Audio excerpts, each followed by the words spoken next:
Hello there, YouTubers, and welcome to Travels by Douglas and Sue. Come along as we travel to places both foreign and domestic. From modern pyramids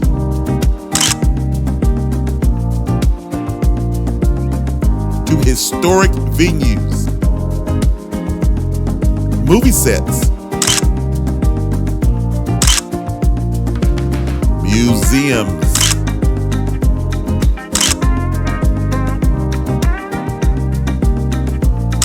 vast landscapes,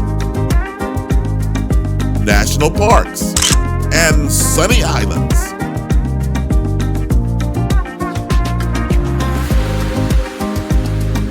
And don't forget to hit that subscribe button so you'll be notified when we post new videos.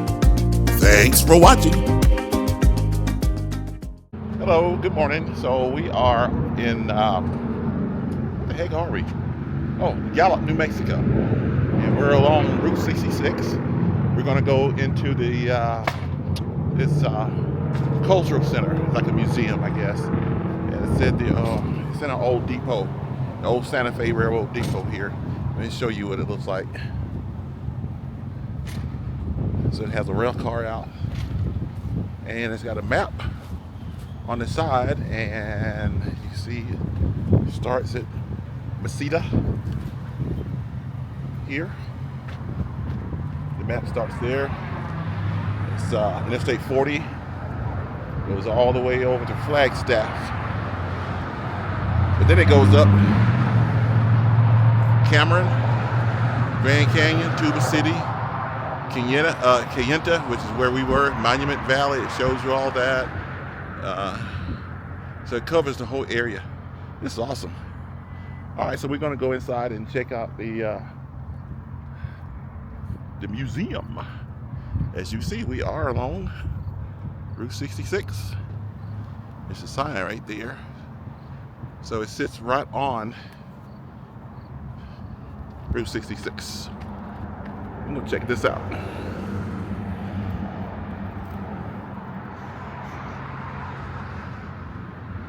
Nice entrance.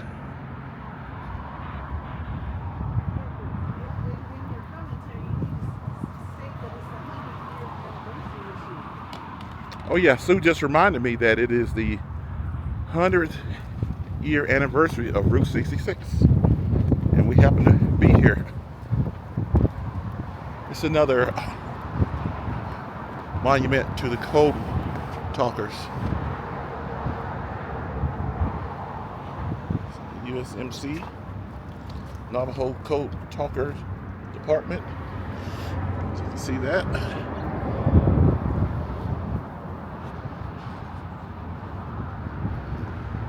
They really celebrate, honor the code talkers in this area, as they should. They made a significant contribution. So here we are in the George Galanis Multicultural Center, Museum, Visitor Center, Cafe, and Shopping.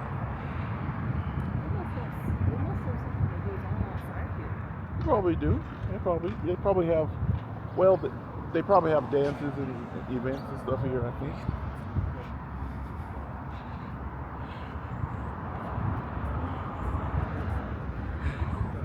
If we can take a look at this, what this is right here.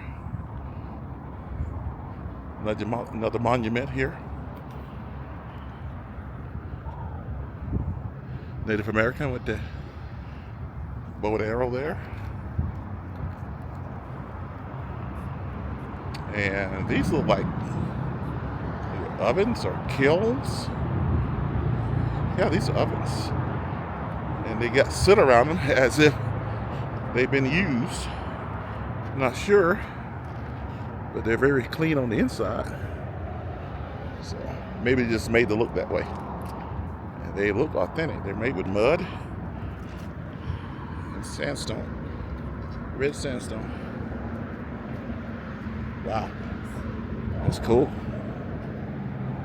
All right, so I guess we're gonna go inside. I think it opened at 10. It's past 10, so yeah, it's 10:41. This is Monday. What's the date? 8th? 7th? 8. Oh, it's my dad's birthday. Heavily birthday, Dad. June the 8th. So we're gonna go in here, and if they allow filming, I'll film more. If not, I'll see you on the other side. Looks like a part of a loom.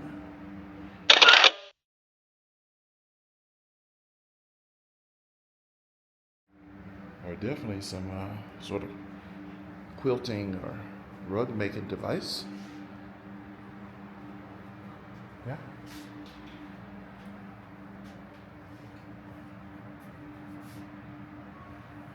Dene rug weaving tools. So, you know, all kind of tools there that they will use.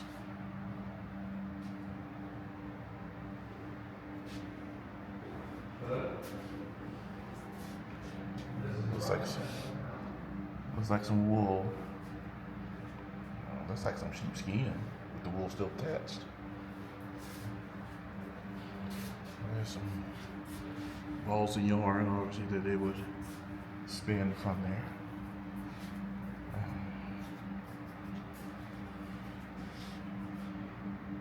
Okay. Awesome. It's a nice rug right there. It's an Acosta rug.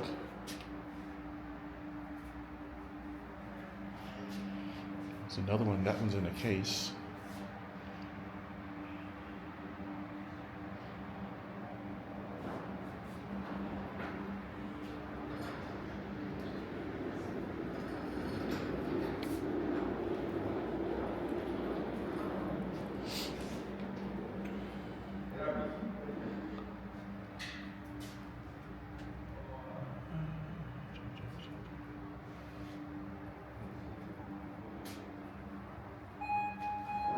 There's a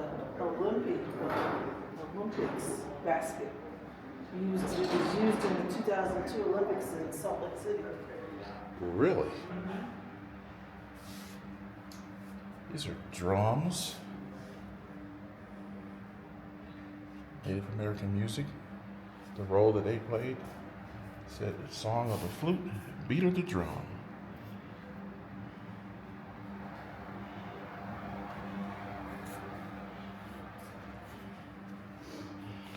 Alright, and we're gonna go over and take a look at something Sue just pointed out. Opening ceremony basket for the Winter Olympics 2002.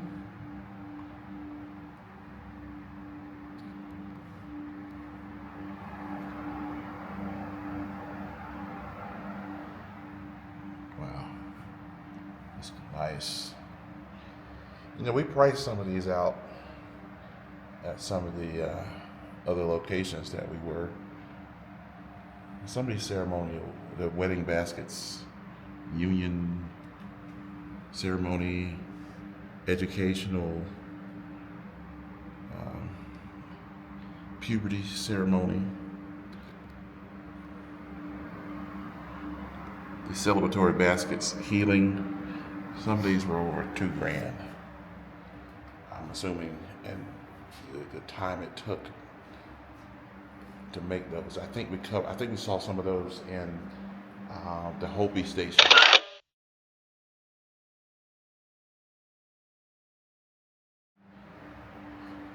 At the Grand Canyon. That's in a previous video. If you want to watch that one.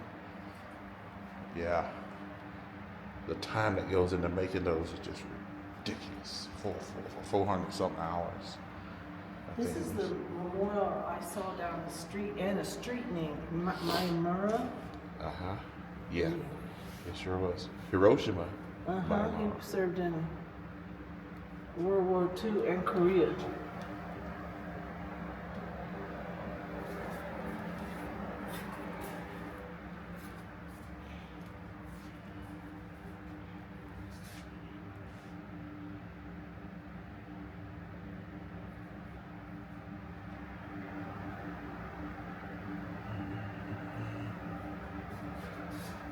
He served in both the World War II and the Korean War.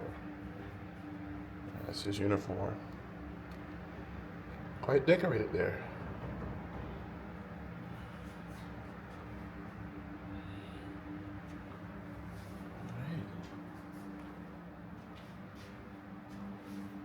It's a big drum. It's a drum. That's a drum? Uh-huh. Cool. Let's go over and take a look at this. Oh, before we do, this is Hopi Potter.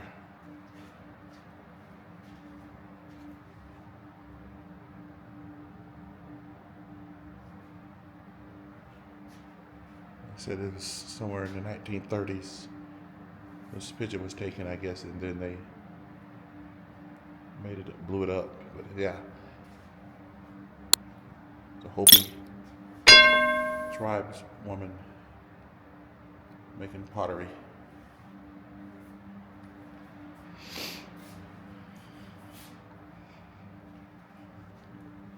The Mother Road, which we are on. Route 66 and 22.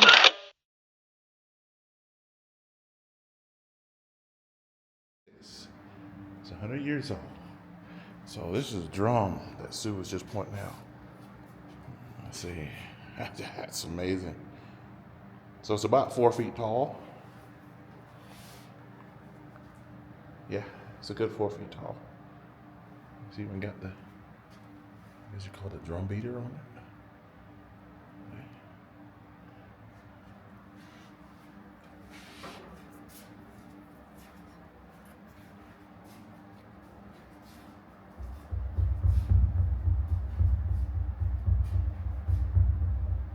Couldn't resist. That's awesome. I can imagine the sound of that. That will probably, you could probably hear that for miles. Beat the crap out of it. Oh my goodness.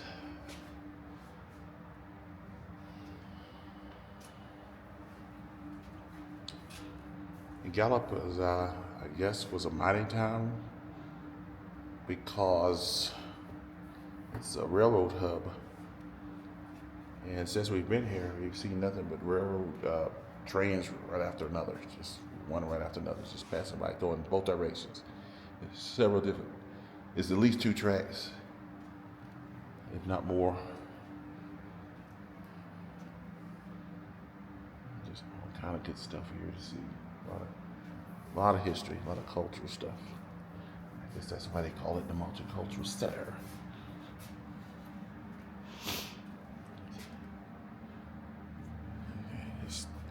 This display reads, "For the beauty of the earth."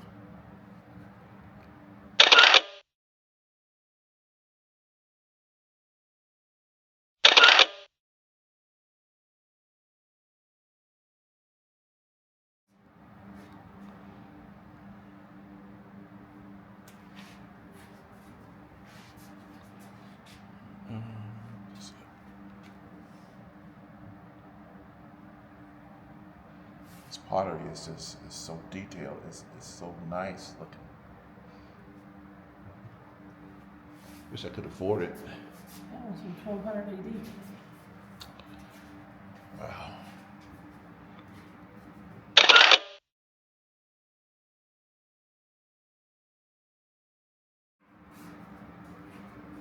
Yep.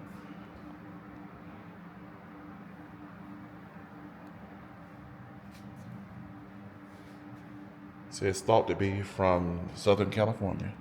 Note the wire around the rim on the top. So you can see the wire going around the rim. If I zoom in. Yep. 1200 AD. You see the difference between something from the 1200s, 13th century, and then something from the 1930s. It's a vast difference. Not to mention, it was probably unearthed, but just the colors are gone. Because you know it wasn't that color when it was made. But the fact that it's still together in one piece, mostly, you see a crack in it, right there. There we go. Hey, it's still together. All right, moving on. So, this we got around here. Some more of those baskets. Yeah. It's a Hopi baskets, pottery, kachinas.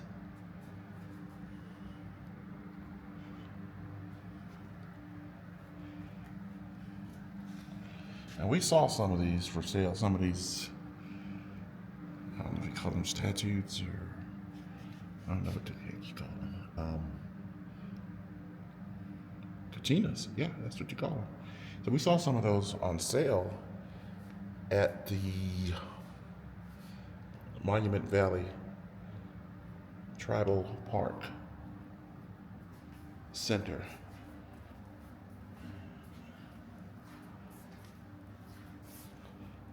You see that in a previous video where we covered the drive into Monument Valley. Yeah, that's Gallup, the railroad depiction of the railroad there here in Gallup.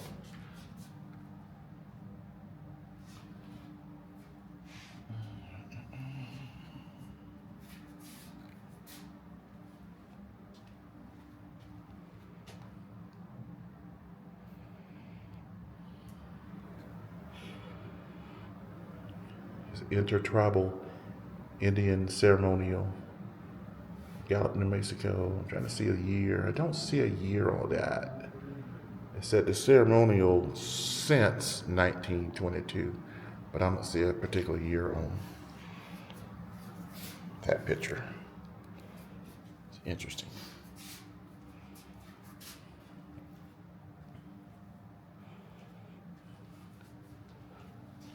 More of these Kachina dolls.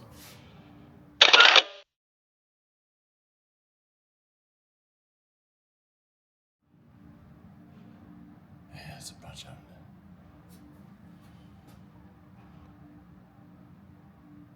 It says these two cases contain Kachina dolls that were the work of Zuni artist Dwayne Dista.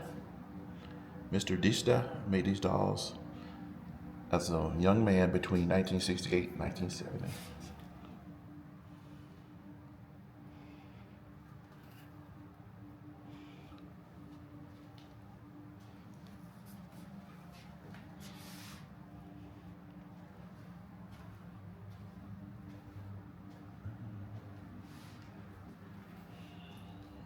Look at that.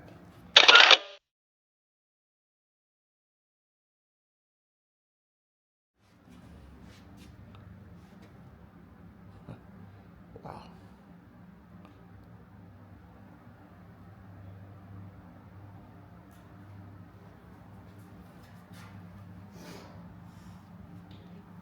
Little small moccasins.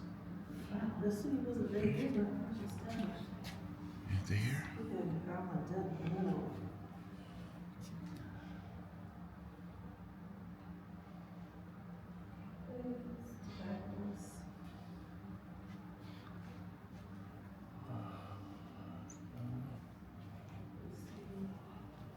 Wow. That's awesome. I guess this was a rug. It's on the floor. It's amazing. The detail. Size of man was this? Good God. Yeah, I saw that. It's huge.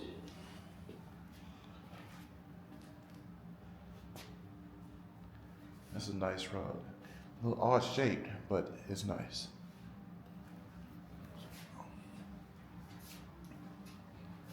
So here's another one. This is in a case. It's on the wall here.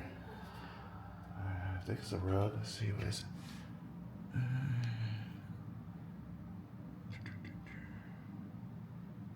Okay, the sand paintings on the wall in this exhibit were made by Tony K. Thompson of Crown Point, New Mexico, who learned his craft from an elderly gentleman from Sheep Springs, New Mexico. The rocks from which the sand is ground are identified by location.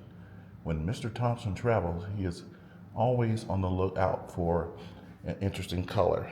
So apparently they ground rock to get their colors. And this is where the first one here is Crown Point, New Mexico. Ambrosia Lake, Ambrosia Lake, Ambrosia Lake again. This one, Red Rock,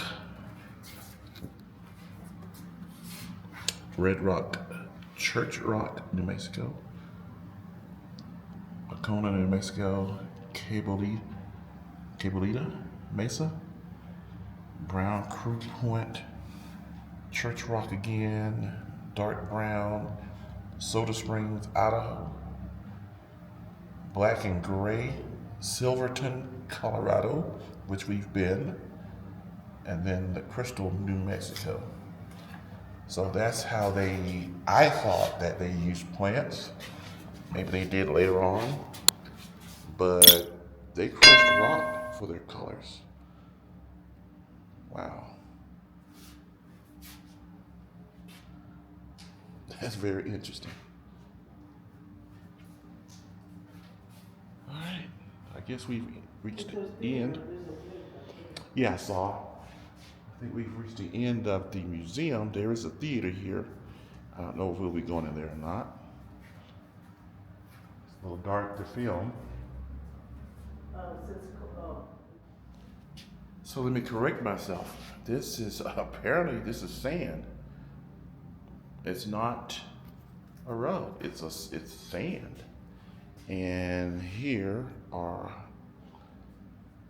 a picture. It's called sand painting.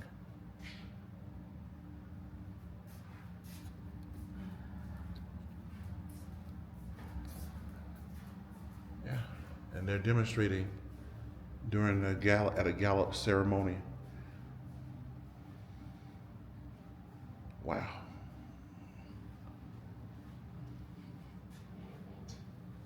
I'm trying to get where the light will catch it.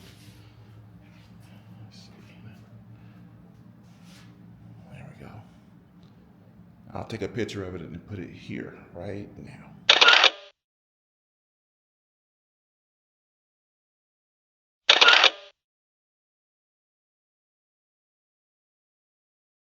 So yeah, I stand corrected. These are sand paintings, so that's sand. And we're talking about the colors being used. So they color the sand, they crush the rock, and that's what they use for different colors in their painting, quote unquote. That's amazing. That's incredible. Wow. Okay. All right. Do the gallery.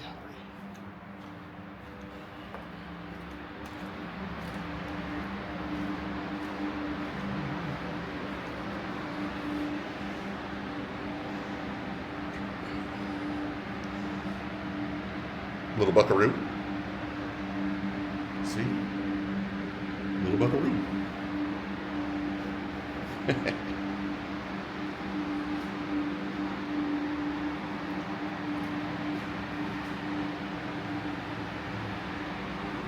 You got some artists in New Mexico, that's for sure.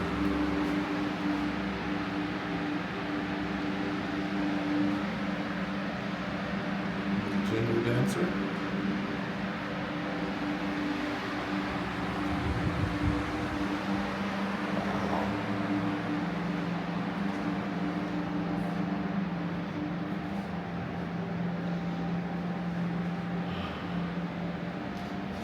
These photos are just stunning.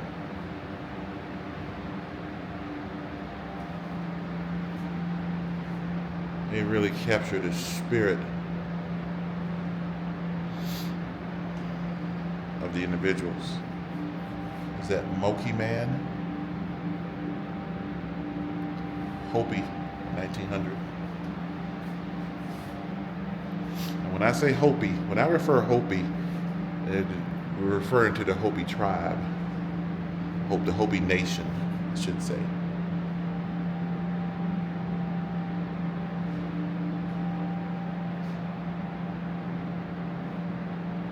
Okay. Patoi, white clay, tails, 1903.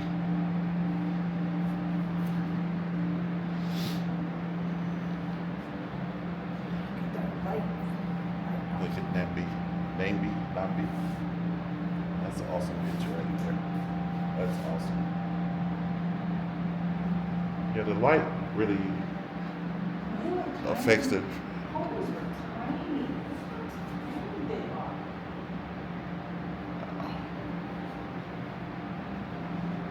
Don't have to ask where that is. The picture was taken in the Grand Canyon. Navajo. And I'm kind of curious. Navajo is spelled with the H there, and usually spelled with a J. So I don't know what's correct. I may have to ask that question. Gathering water from the Rio Grande.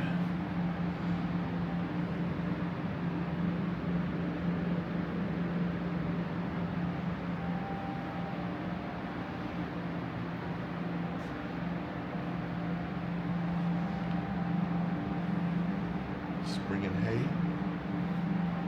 Santa Clara, 1903. Sorry, 1905. My glasses changed.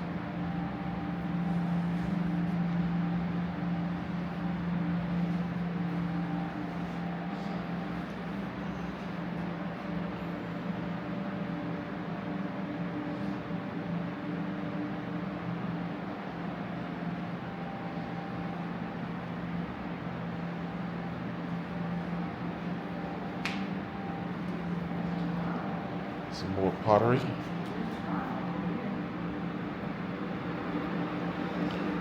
It's fascinating to see people walking with this pottery on their head.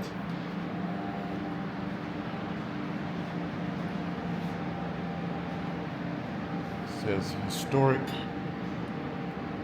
Zuni Pueblo pottery storage jar, circa 1880 to 1920.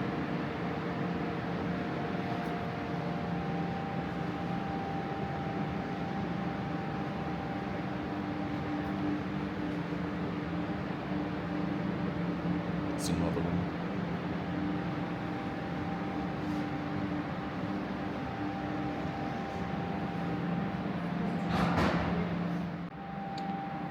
All right, located a picture here of Jerry Geronimo Martin. Says he was Apache. So I'm guessing that's the Geronimo that we hear about. I'm guessing, maybe. And see why I question this? Now Navajo is spelled with a J. Over there is spelled with an H. I'm going to ask that question. If I find the answer, I'll put it in the narrative. Yeah, that's...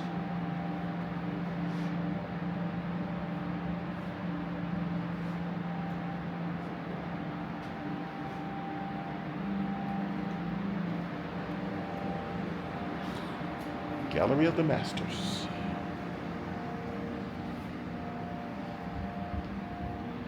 Walk in this section, the first thing you see, Joe Whitman, in loving memory. I'm guessing he was a code talker.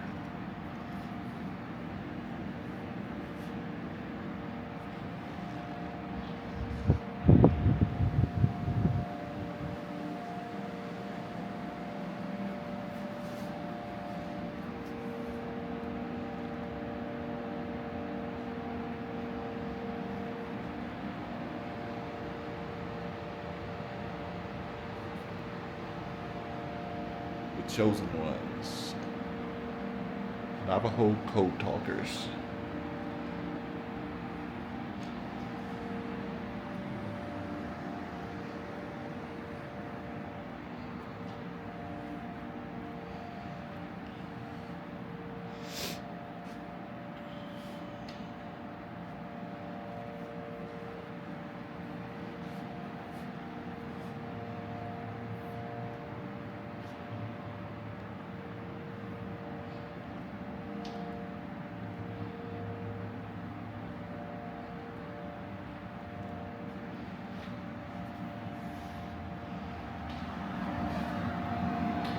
Man, it looks real.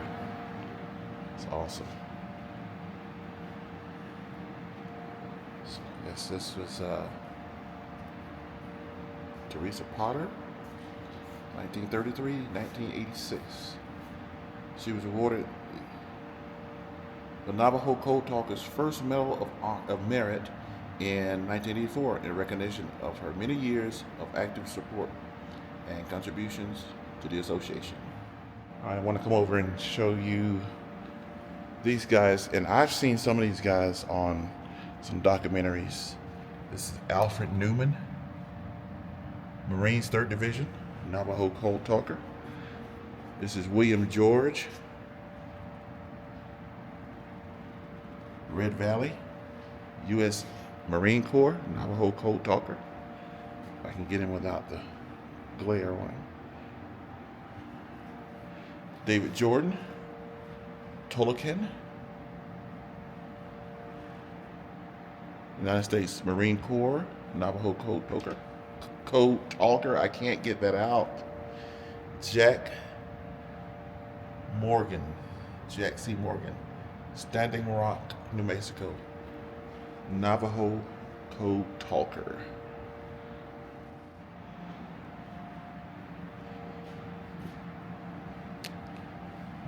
Let's see if we can read this. Is that Tom Jones Jr., Navajo Code Talker, 3rd Marine Division, November 26, 1943, December 30th, 1945, U.S. Marine.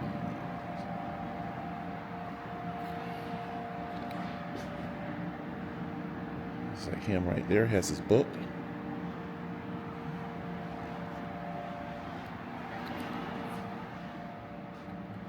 There's another photo.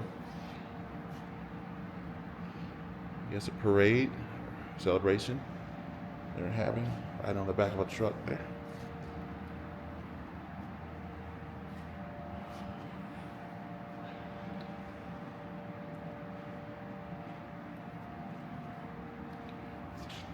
Dan Akey, 25th Marine Regiment, 4th Marine Division, Navajo Code Talker. Merrill Sandoval,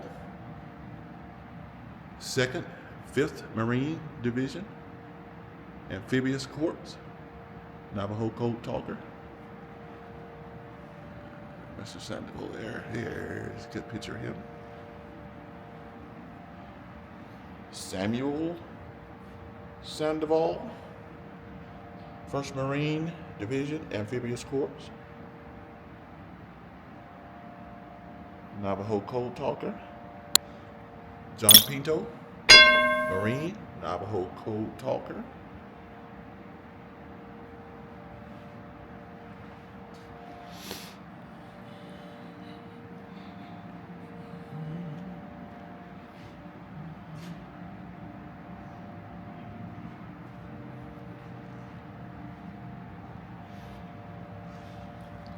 This is entitled Superhero.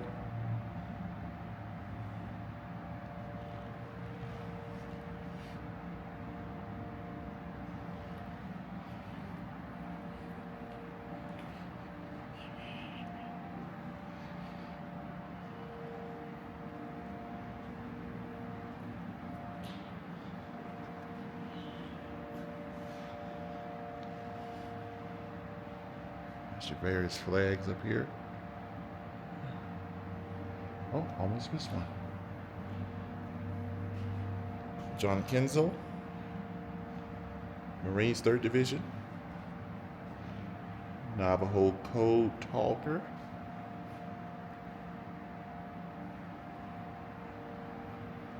Well, I guess we know where that photo was taken.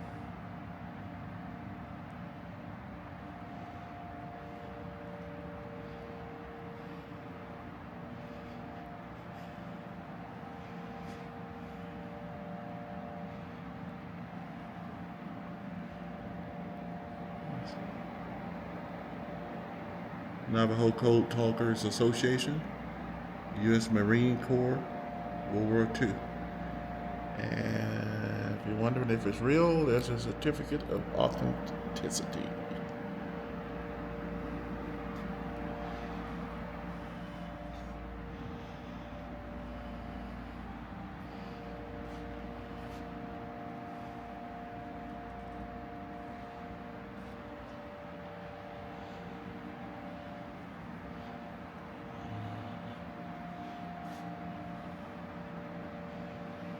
Wow, so this is the rug. This is the front side of the rug.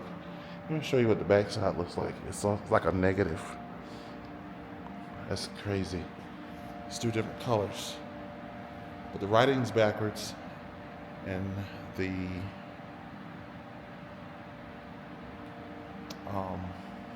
symbols, the plane, the boats, all that stuff is backwards too. Look at that. It's crazy. It's awesome. That's what that is. Man.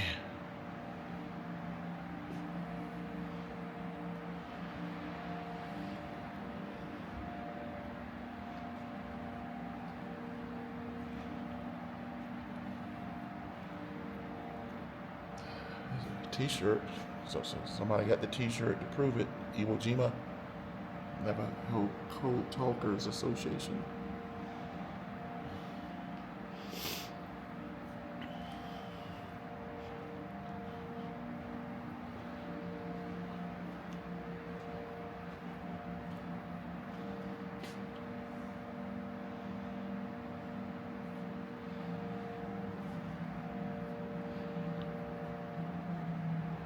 Navajo codes, name of planes. Huh, wow. Planes.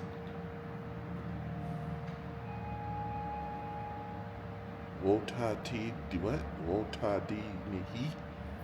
Dive bomber. Genie. Torpedo plane. Tasjasi.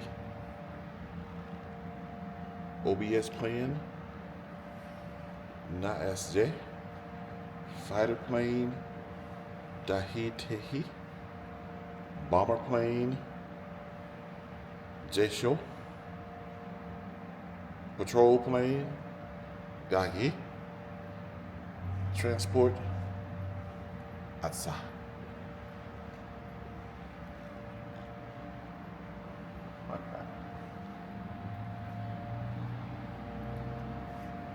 Oh, almost missed another one. Samuel Tom Holliday, Marines 4th Division, Navajo Code Talker. See if I can get a good picture. There he is.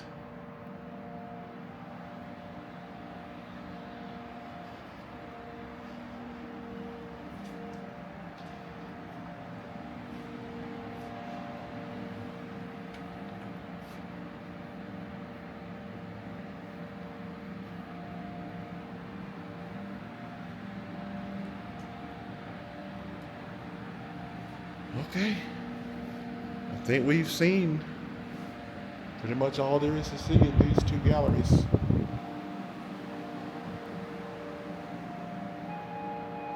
Yep. So if you ever get to Gallup, New Mexico, stop by this multicultural center and honor the code talkers.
So there you have it.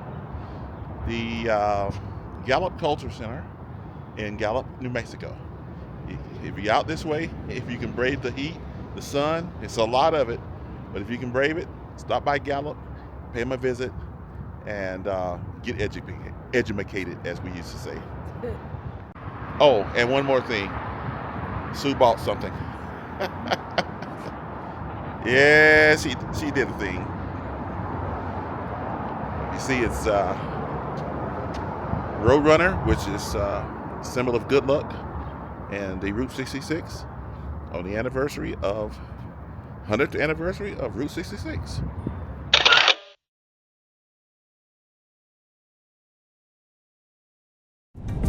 Be sure and join us next time as we continue our shenanigans on roads less traveled.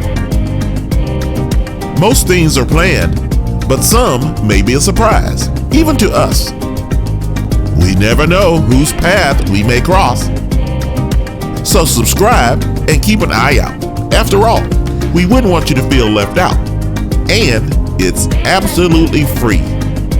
And please, feel free to comment, like, and share.